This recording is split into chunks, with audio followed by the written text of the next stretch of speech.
नमस्कार, आदाब, सत श्री अकाल दोस्तों, आप सब लोग को स्वागत है करंट अफेयर्स एक्सप्रेस चैनल में। गाइस देखिए, सक्सेसफुल ये एक ऐसा वर्ड है, ये एक ऐसा चीज़ है कि हर कोई अपने लाइफ में सक्सेस होना चाहता है, सक्सेस पाना चाहता है, सक्सेसफुल होना चाहता है, ठीक है? अब ये सक्सेस का जो डेफिनेशन है, सक्सेस का जो मीनिंग है, सक्सेस का जो मतलब है, वो हर एक इंसान के पास अलग-अलग है, ठीक है? मान लीजिए कोई एक सिविल सर्वेंट बन के आईएएस, आईपीएस ये सब आईआरएस, इंडियन रेवेन्यू सर्विस ये सब अचीव करके कोई-कोई इसको सक्सेस मानता है लाइफ में।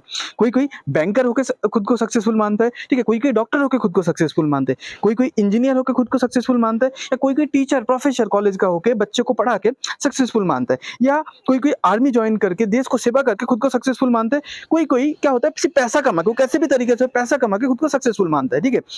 कोई-कोई क्या होता है अगर एक सोसाइटी में एक पॉजिटिव इम्पैक्ट ला पा रहा है, जैसे सोशल वर्कर हो गए, कोई-कोई ये काम को सक्सेसफुल मानता है ये काम को, ठीक है? बट बहुत सारे स्टूडेंट, बहुत सारे कैटेगरी ऑफ इंडिया पे पीपल है, ठीक है? वो अपने आप को विदेश जाके सेटल करना को सेटल होने को सक्सेसफुल मानते हैं और विदेश जाके सेटल होने को सक्सेसफुल क्यों ना माने? क्योंकि विदेश जाके सेटल होना भी बहुत एक टफ काम है, जहाँ जगह अनजान है, कल्चर अनजान है, रूल अनजान है, लॉ अनजान है, किसी के लिए तो भाषा भी अनजान होता है, ठीक है? उधर जाके खुद को एक परमानेंट सिटीजन सेटलमेंट कराना भी एक सक्सेसफुल की निशानी है, ठीक है? फिर उसके बाद इंडियन जो डायस्पोरा है फॉरेन विदेशों में, वो इंडिया का जो सॉफ्ट पावर होता है एक कंट्री में ग्रो करने के लिए हेल्प करता है। इंडिया का जो स्ट्रैटेजिक इन्फ्लुएंस होता है वो कंट्री में, उन लोग अपना वोट देके, अपना मतदान प्रदान करके, ठीक है, अपना जो स्ट्रैटेजिक जो एक इंडिया का जो एक स्ट्रैटेजिक इंपॉर्टेंस है उसको ग्रो करने में मदद करता है, ठीक है? और इंडिया का जो डिप्लोमेटिक टाइज है, डिप्लोमेटिक टाइज पे भी कोई भी कंट्री का सिटीजन दूसरे कंट्री पे जब परम रहता है तो बहुत हेल्प हेल्प करता है।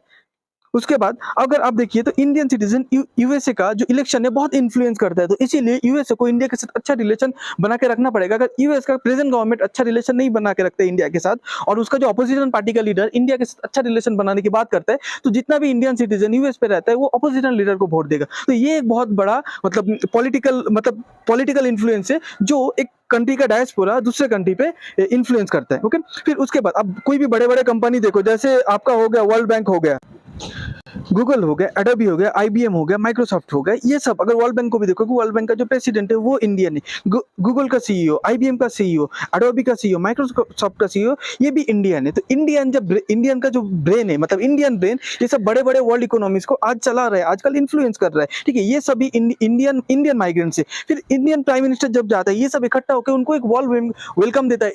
इसके मतलब ये एक निशानी है कि इंडिया का कितना बड़ा पावरफुल है। पूरे वर्ल्ड देखते हैं कि इंडिया जब ऑस्ट्रेलिया पे गया, पूरा ऑस्ट्रेलिया का स्टेडियम फुल हो गया, सब मोदी मोदी करके चिल्लाने लगे, इंडिया इंडिया करके मतलब शोर मचाने लगे, चिल्लाने लगे, इंडिया को प्रेज करने लगे। तो ये इंडिया के एक सॉफ्ट पावर का जो ग्रोइंग है, ये पूरे सिर्फ इंडिया को नहीं और वो पर्टिकुलर कंट्री को नहीं, पूरे दुनिया को दिखाता है, ठीक है? उसके बाद आप लोग देखोगे ये जो आपका एनआरआई है, ये इंडिया पे अपने फैमिली को, अपने प्रियजनों को, अपने घर पे, ठीक है, ये इंडिया पे डॉलर्स भेजते हैं, जो इंडिया का जो फॉरेन रिजर्व है उसको ग्रो करने में मदद करते हैं। 2021 में सबसे ज्यादा डॉलर्स, मतलब हर एक कंट्री पे हर एक देश का नागरिक रहता है। जैसे मान लीजिए यूएसए में कितना इमिग्रेंट आता है, जैसे आपका इंडिया हो गया, पाकिस्तान हो गया, बहुत कंट्री का आता है, पर इंडियन पूरे वर्ल्ड पे रेमिटेंस भेजने के नंबर पे 2021 पे 87 बिलियन डॉलर लेके नंबर 1 पे आए थे। 2022 में उसको भी इंडियन डायस्पोरा ने पार कर दिया, जो 100 बिलियन डॉलर, मतलब वर्ल्ड हिस्ट्री में ये पहली बार है कि रेमिटेंस, एक कंट्री को रेमिटेंस मिला है 100 बिलियन। रेमिटेंस मतलब अपने लोगों के द्वारा भेजे गया हुआ पैसा जो बाहर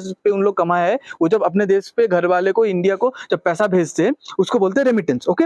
उसके बाद आप ये देख सकते हैं कि वेस्टर्न कल्चर के लिए 68% राइज हुआ है स्टूडेंट पे। 2022 पे 68% राइज हुआ है कि स्टूडेंट अब्रॉड पढ़ने जा रहे हैं और अच्छे जॉब की तलाश पे जा रहे हैं, ओके?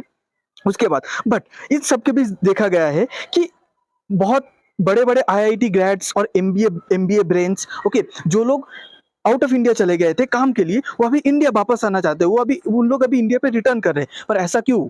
अगर उन लोग अगर एक अच्छे भविष्य के लिए, अच्छे सोसाइटी के लिए, अच्छे स्टैंडर्ड ऑफ लाइफ के लिए अगर बाहर की कंट्री में गए, तो अभी उन लोग वापस क्यों आना चाहते? देखिए, पहले बात है कि बाहर की कंट्री पे उन लोग गए क्यों, हम लोग उसका पहले रीजन देख लेते हैं। देखिए, बाहर के कंट्री पे जैसे मान लीजिए यूरोप हो गया, मतलब डॉलर यूएसए का हो गया, फिर आपका ग्रेट ब्रिटेन पाउंड हो गया, इसके बीच और इंडियन रूपी के बीच जो गैप था, ये गैप का फायदा उठाने के लिए पहले इन लोग बाहर गए, ओके, करेंसी गैप के लिए। फिर वेज गैप, इंडिया पे अगर आपको काम करके सैलरी मिलता है 10 रुपया, बाहर ही आपको उसको 40-50 रुपीज मिलता है, ये सैलरी गैप के लिए भी गए। फिर बेटर स्टैंडर्ड लिविंग, ठीक है, बेटर स्टैंडर्ड लिविंग मतलब एक अच्छा लाइफ मतलब जीने के लिए इन लोग बाहर गए थे, पर आज इन लोग यही वापस आना चाहते हैं। क्यों वापस आना चाहते हैं? देखिए पहले बाहर क्यों गए थे, ये सब के लिए बाहर गए थे, ठीक है। फिर उसके बाद जैसे उन उन कंट्री पे जैसे वेज ज्यादा है, उन कंट्री में एक्सपेंडिचर भी ज्यादा है, पर इंडिया पे जैसे वेज कम है और इसी हिसाब से एक्सपेंडिचर भी कम है, पर फिर भी कॉस्ट टू बेनिफिट रेशियो पे वेस्टर्न कंट्री एक विन विन सिचुएशन पे हमेशा रहते थे। इसलिए वेस्टर्न कंट्री सारे दुनिया से टैलेंट को इतना अच्छे तरीके से, इतना ज्यादा तरीके से अट्रैक्ट कर पाए। ओके, उसके बाद अभी रिसेंटली वेस्टर्न कंट्री पे क्या आ गया, रिसेशन आ गया। रिसेशन मतलब आर्थिक मंदी आ गया। उसके बाद यूक्रेन का जब युद्ध चालू हुआ, उसके बाद इन्फ्लेशन भी बढ़ने लगा, ठीक है, वेस्टर्न कंट्रीज पे। उसके बाद आप देख सकते हैं rise in inflation, Ukraine Russia Ukraine war की वजह से। उसके बाद इंक्रीज फ्यूल प्राइस भी बढ़ने लगा, जो बेसिक नीड होता है, जो गैस का प्राइस है वो भी बढ़ने लगा। तो जो स्टैंडर्ड ऑफ लिविंग है, जो कॉस्ट ऑफ लिविंग है, वो वेस्टर्न कंट्रीज में इंक्रीज होने लगा, बहुत इंक्रीज। पर उसके हिसाब से उन लोग का सैलरी इंक्रीज नहीं हो रहा। आप सब लोग को पता है इंडिया में रिसेशन आने का चांस 0% है, जहां की अमेरिका में रिसेशन आने का चांस अराउंड 50% है। ओके, उसके बाद देखिए अब यूके में इतना कॉस्ट ऑफ लिविंग बढ़ गया है। जो स्टूडेंट है जिसका घर से पैसे जाता था, उन लोग अभी वो घर से पैसा जो जितना आता था उससे उन लोग यूके में मैनेज नहीं कर पा रहे। तो इंडियन स्टूडेंट जो यूके में मतलब पढ़ रहे, उन लोग मील खाना को स्किप करके कैसे भी करके सरवाइव कर रहे हैं। मतलब एक टाइम खाते थे, एक टाइम नहीं खाते। जो लोग आराम से बैठ के पढ़ते थे और एंजॉय करते थे लाइफ, उन लोग अभी पार्ट टाइम जॉब करने के लिए मजबूर हो गए यूके में। ओके, उसके बाद देखिए कि reports claim that Canada exploiting Indian student for. अब आप सब लोगों को पता है कि इंडिया का फेवरेट डेस्टिनेशन है USA, United states of America. USA के बाद अगर इंडिया का सबसे फेवरेट डेस्टिनेशन होता है, वो होता है आपका कनाडा। ओके, पर कनाडा में एक ट्रेंड देखा गया है और इसके लिए कनाडा गवर्नमेंट को बड़े बड़े इंटरनेशनल बॉडी लेबर मतलब बहुत ही लताड़ लगाया है, बहुत ही उल्टा सीधा सुनाया है। इन लोग इंडियन स्टूडेंट का मजबूरी का फायदा उठा के इन लोग चीप लेबर इंडियन स्टूडेंट को आधा पैसा देके काम करा रहे हैं। चीप लेबर के हिसाब से इंडियन स्टूडेंट को कैनेडियन गवर्नमेंट ट्रीट कर रहे हैं। उसके बाद ये देखिए कि इंडियन स्टूडेंट ये भी बोला है कि दे एक्सप्लॉइटेड अस इन नीड, जरूरत के टाइम उन लोग हम लोग से काम करवाया एंड नाउ, ठीक है, ये जो लाइन है नीचे पढ़िए, cheap source of labour by the government. Okay, तो इन लोग क्या बोले कि जरूरत के टाइम उन लोग हम लोग को आधा पैसा देके काम कराया चीप लेबर के हिसाब से, बट जैसी जरूरत खत्म हो गया हम लोग को लात मार के उन लोग फेंक दिया, मतलब काम से निकल दिया। तो इन लोग खुद को डिस्कार्डेड चीप लेबर बोलता है, मतलब जो चीप लेबर जिसका मजबूरी का फायदा उठाएगा। इंडियन स्टूडेंट ऐसे फील करते हैं जो लोग कनाडा में रहते हैं, ठीक है। उसके बाद अभी इंडियन सोच रहे हैं कि उधर हम लोग रहेंगे या आ जाएंगे, क्योंकि इंडियन जो बाहर पढ़ रहे उन लोग एक कंफ्यूजन पे इतना स्ट्रगल कर रहे हैं पोस्ट कोविड के बाद। पहली बात है उन लोग इतना मिलियंस ऑफ डॉलर पैसा खर्चा करके पढ़े हैं उधर एक सपना लेके, बट पोस्ट कोविड के बाद कोई जॉब है नहीं। तो कोई भी इंडियन स्टूडेंट जब उधर पढ़ने जाते उसे पढ़ के 98% ऑफ द स्टूडेंट पढ़ के वापस नहीं आना चाहते, पढ़ के उधर जॉब करना चाहते, उधर लाइफ सेटल करना चाहता है। और उन लोग पढ़ने के बाद आज उन लोग जॉब के लिए स्ट्रगल कर रहे हैं और जॉब मिल भी रहा है, तो आधे वेज में उन लोग को जॉब करना पड़ रहा है, पार्ट टाइम जॉब करके सर्वाइव करना पड़ रहा है, डिलीवरी बॉय का जॉब करके सर्वाइव करना पड़ रहा है, उसके बाद पिज्जा स्टोर में जॉब करके सरवाइव करना पड़ रहा है। ओके, फिर ये सब की वजह से एक रिवर्स माइग्रेशन का ट्रेंड दिख रहा है। रिवर्स माइग्रेशन होता है पहले इंडिया से वेस्टर्न कंट्री में गए थे माइग्रेट करके, अब उन लोग फिर रिवर्स इंडिया पे आ रहे हैं। ओके, उसके बाद मतलब अमेरिका जितना बड़ा क्यों है टेक्नोलॉजिकल सेक्टर के लिए, पर टेक्नोलॉजिकल सेक्टर पे जो जॉब लॉस है वो टेक्नोलॉजिकल सेक्टर पे भी आजकल जॉब लॉस हो रहा है, और टेक्नोलॉजिकल सेक्टर पे more than 2 to 3 lakh job loss हुआ है, जिसमें से 40 to 50% इंडियन है। अब इसके वजह से क्या होगा, इंडिया को घर वापस आना पड़ रहा है। और जिसके पास H1B वीजा है काम करने के लिए, जो इंडियन के पास H1B वीजा के हिसाब से अगर आज आपका जॉब चले जाता है तो आपको 2 महीना टाइम दिया जाता है। 2 महीने में अगर आपको कोई जॉब नहीं मिलता तो आपका वीजा एक्सपायर हो जाएगा, आपको घर आना पड़ेगा, ठीक है। अगर नहीं घर आते हो तो इलीगल इमिग्रेंट आपको बोला जाएगा और आप अरेस्ट भी हो सकते हो। ओके, उसके बाद ये सब इसलिए इंडिया, ये सब जितना भी अभी तक रीजन बताया, ये सब के लिए इंडियंस इंडिया पे वापस आना चाहते हैं। इसको बोलते हैं पुश इफेक्ट, मतलब वो जो वेस्टर्न कंट्री है उन लोग पुश कर रहे हैं इंडियन को, कि मतलब ये कंडीशन देके इंडिया को डायरेक्टली इनडायरेक्टली पुश कर रहा है कि तुम लोग अपने देश वापस जाओ, ठीक है। अब पुश इफेक्ट मतलब वो कंट्री से बाहर आ रहे हैं, पर उन लोग इंडिया पे क्यों आ रहे हैं? बिकॉज इंडिया के अंदर एक पुल इफेक्ट क्रिएट हो रहा है। ओके, तो पुश इफेक्ट हम लोग अभी तक समझ लिए और हम लोग पुल इफेक्ट अभी समझेंगे। पुल इफेक्ट मतलब जैसे देखो, पहले इंडिया से कोई भी अगर बाहर जाता था 90s पे, 2000 पे, 2010 पे, ठीक है। क्यों जाता था? क्योंकि इंडिया का स्लो इकोनॉमिक ग्रोथ था और इंडिया का जो क्रम्बलिंग सोशलिस्ट इकोनॉमी, इंडिया का जो लॉ था, रूल्स रेगुलेशन था, वो एक सेक्टर को सिर्फ फायदा देता था, ठीक है, वो एक तरफा था। तो ये सब की वजह से ज़्यादातर इंडियंस बाहर कंट्री में जाके एक बेटर लाइफ के लिए, एक बेटर फ्यूचर के लिए जाना पसंद करता था, ओके। और बाहर कंट्री पे क्यों जा, तो उस टाइम पे इंडिया एक पुश इफेक्ट था, स्लो इकोनॉमी की वजह से, स्क्रम्बलिंग लॉ की वजह से इंडिया एक पुश इफेक्ट था। पर बाहर का कंट्री भी उधर वाइब्रेंट इकोनॉमी था, उधर सब कुछ लॉ पे ट्रांसपेरेंसी था, उधर बहुत जॉब अपॉर्चुनिटी था। तो उस टाइम पे बाहर का इकोनॉमी, जो वेस्टर्न इकोनॉमी है, वो पुल इफेक्ट क्रिएट कर रहा था। पर अभी पूरा चीज उल्टा हो गया है। अभी बाहर का इकोनॉमी पुश इफेक्ट क्रिएट कर रहा है और इंडियन इकोनॉमी, ठीक है, पुल इफेक्ट क्रिएट कर रहा है। अब मान लीजिए गूगल, गूगल के पास जो अभी नया कुछ है, गूगल लेंस, गूगल पे, ये सब किसका है, किसका आइडिया है? गूगल पे, गूगल लेंस, गूगल पे, ये जो गूगल मैप है, उसको इतना मतलब उसको इतना डेवलप करने, सब किसका आइडिया है? सुंदर पिचाई का आइडिया है। तो सुंदर पिचाई मतलब एक इंडियन ब्रेन का आइडिया है। अगर वो इंडियन ब्रेन अगर इंडिया पे फिर से रिवर्स माइग्रेशन करके वापस आ जाए, तो इंडिया पे भी हम लोग गूगल जैसे कुछ बना सकते हैं, ओके। इंडिया का जितना भी स्किल लेबर है, जितना भी इंडिया का मतलब टैलेंटेड ब्रेन है, सब बाहर चले जाते थे और बाहर का इकोनॉमी ऐसे ही करके डेवलप हुआ है। पर बाहर का इकोनॉमी ने सिर्फ क्या किया, अपना रिफॉर्म्स, अपना लॉ, अपना इंफ्रास्ट्रक्चर को डेवलप किया, और बाकी ये ब्रेन अपने आप उधर जाके सेटल हो गए और उसके इकोनॉमी को और भी ग्रो करने के लिए मदद किया। अब देखिए गोल्डमैन सैक्स से आपको एक अमेरिका का ही ऑर्गेनाइजेशन, वो क्या बोलता है कि इंडिया है, पूरे दुनिया का जो ग्रोथ है, वो ग्रोथ का जो इंजन है वो इंडिया है।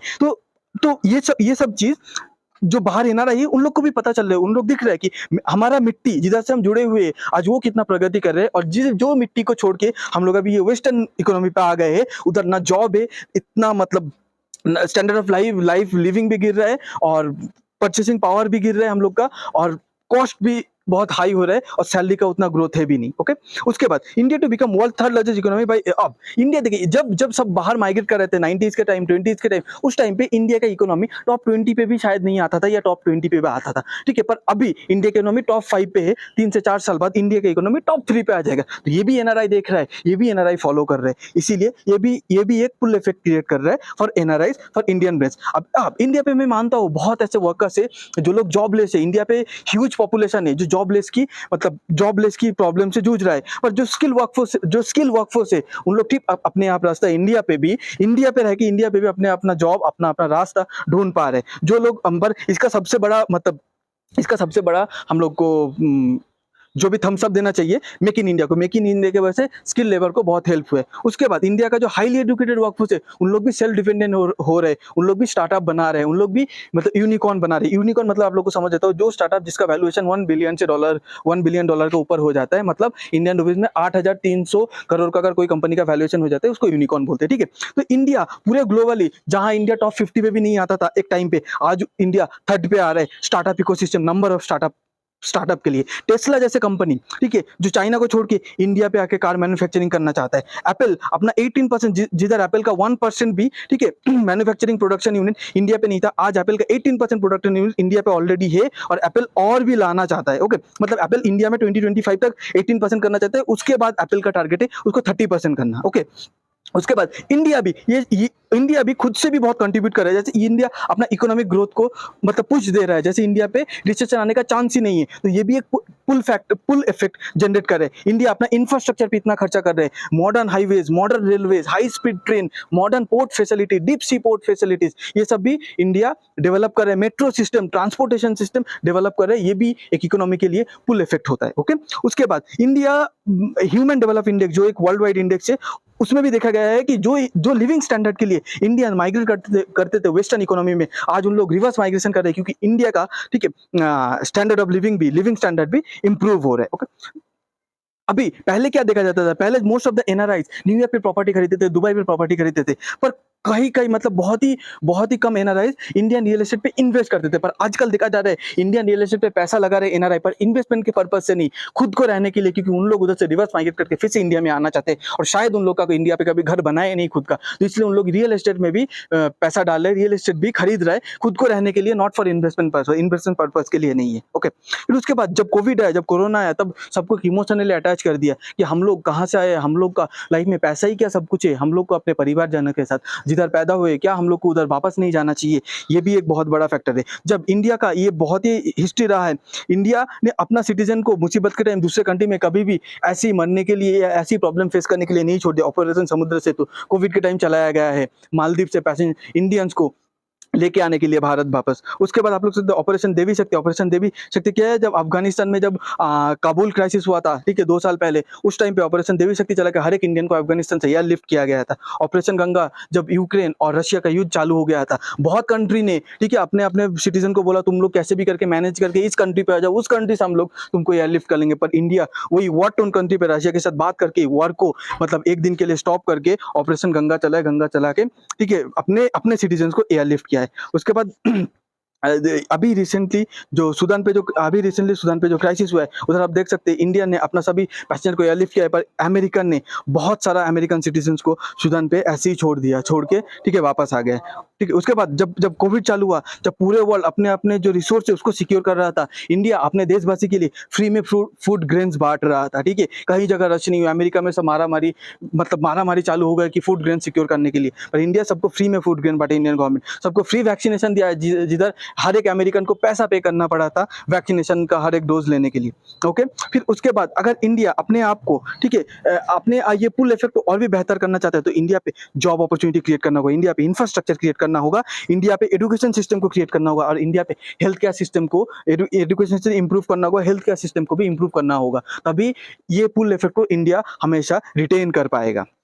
ओके, फिर इंडिया जब वर्ल्ड बैंक की तरह बड़े बड़े ऑर्गेनाइजेशन जब बोलता है इंडिया मतलब मेजर इकोनॉमी रहेगा, फास्टेस्ट ग्रोइंग इकोनॉमी रहेगा, तब भी एनआरआई का भरोसा अपने देश पे फिर वापस आता है। ठीक है, फिर एनआरआई सोचता है कि हमारा देश अभी जो सपना लेके हम लोग 30 साल पहले आए थे कि western economy fastest growing economy होगा, आज सेम फास्टेस्ट ग्रोइंग इकोनॉमी हमारा खुद का देश होने जा रहा है, तो वेस्टर्न इकोनॉमी पे हम लोग क्यों रहे, चलो अपने देश वापस। ओके, और वो भी कोई इंडियन कम्युनिटी नहीं बोल रहा, वर्ल्ड बैंक जैसा कम्युनिटी बोल रहा है, मतलब एक वर्ल्ड लेवल कम्युनिटी बोल रहा है। हम सब लोग को ये पता है कि ये जो USA, UK, Canada, European union है, इसका जो इंडियन ब्रेन और इंडियन वर्कफोर्स था, इन्होंने इस इकोनॉमी को फुएल अप किया करके वर्ल्ड का लार्जेस्ट बेस्ट वाइब्रेंट इकोनॉमी बनाए। अगर सेम चीज अगर इंडिया पे आता है, ठीक है, तो मतलब वही ब्रेन अगर इंडिया पे आता है, तो इंडिया को भी वर्ल्ड क्लास जैसा, यूरोप जैसा, अमेरिका जैसा, यूके जैसा, कनाडा जैसा इकोनॉमी बना सकता है। ओके, तो इंडिया अगर ये सब कुछ जो इंफ्रास्ट्रक्चर है, जितना भी इंफ्रास्ट्रक्चर का बात बताए, वो सब इंफ्रास्ट्रक्चर अगर मेंटेन रख सकते हैं, तो इंडिया मतलब ये बहुत ही हद तक हो सकता है